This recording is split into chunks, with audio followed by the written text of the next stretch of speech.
चंडीगढ़ का चिंटू मुझे आके कुछ बोल देगा तो उससे मेरी इमेज खराब नहीं हो जाएगी। और उन्होंने हेलो गाइस, मैं न्यूज़ विंडो से पूजा आप सबके साथ। और एक और इविक्शन हो गया है बिग बॉस के घर से। जी हाँ, जिस रफ्तार से लोगों को लाया जा रहा है उसी रफ्तार से लोगों को निकाला जा रहा है। 6 हफ्ते के शो में 16 लोगों को लाना और एक मिड वीक इविक्शन करना और वीकेंड के वार पे भी इविक्शन करना, ये सिलसिला लगातार जारी है। इस बार इविक्ट हो गई हैं पौलमी दास और उन्होंने घर से निकलते ही अपने व्यूज शेयर किए। उन्होंने एक लेटेस्ट इंटरव्यू दिया, जिस इंटरव्यू में उन्होंने बात की कि उनको नहीं पता था कि इस शो में जो कंटेस्टेंट हैं वही आपको निकाल देंगे। वो तो सोच रही थी कि यहाँ पर वोटिंग होगी, वोटिंग के बेसिस पे लोग निकलेंगे, बट यहाँ पर तो कुछ और ही चल रहा है। जी हाँ, उनको नहीं पता था कि हाउसमेट्स यहाँ पर लोगों को निकालेंगे। और इसके बाद जब उनसे पूछा गया कि क्या आपको लग रहा है कि आपकी इमेज इस शो में आकर खराब हो गई है, तो इस पर पौलमी ने कहा कि नहीं, मुझे ऐसा बिल्कुल भी नहीं लग रहा कि मेरी इमेज खराब हुई है या ऐसा कुछ हुआ है।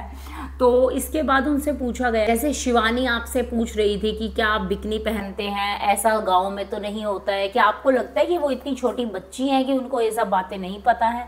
तो इस पर पौलमी ने कहा कि अगर कोई भी चंडीगढ़ का चिंटू मुझे आके कुछ बोल देगा तो उससे मेरी इमेज खराब नहीं हो जाएगी। और उन्होंने कॉन्फिडेंस के साथ सभी को आंसर्स दिए। उन्होंने कहा कि वो उनको इतनी समझ है कि किस ओकेशन पे क्या पहनना चाहिए। अगर कहीं पर साड़ी पहनने की ज़रूरत है तो वो साड़ी पहनेगी, लहंगा पहनेगी, सूट पहनेगी और बिकनी भी पहनेगी। ये बड़ी नॉर्मल सी बात है। पूछा गया कि आप एक मॉडल हैं, तो इस पर उन्होंने कहते हुए कहा कि मैं मॉडल होने के साथ साथ एक्ट्रेस भी हूँ। पूछा गया कि आपको ऐसा लगा जैसे आपको इस शो में इग्नोर किया गया है, तो इस पर पौलवी ने कहा कि नहीं, ऐसा कुछ भी नहीं है और लिमिटेड सा टाइम होता है, लिमिटेड सा वीकेंड का वार होता है, उसमें अगर सबसे हम डिटेल में मुद्दों पे बात करने लगे तो फिर पॉसिबल नहीं है। पौलमी दास ने अपने विचार शेयर करते हुए कहा कि उन्हें लव कटारिया से ज़्यादा डिजर्विंग साई केतन लगते हैं।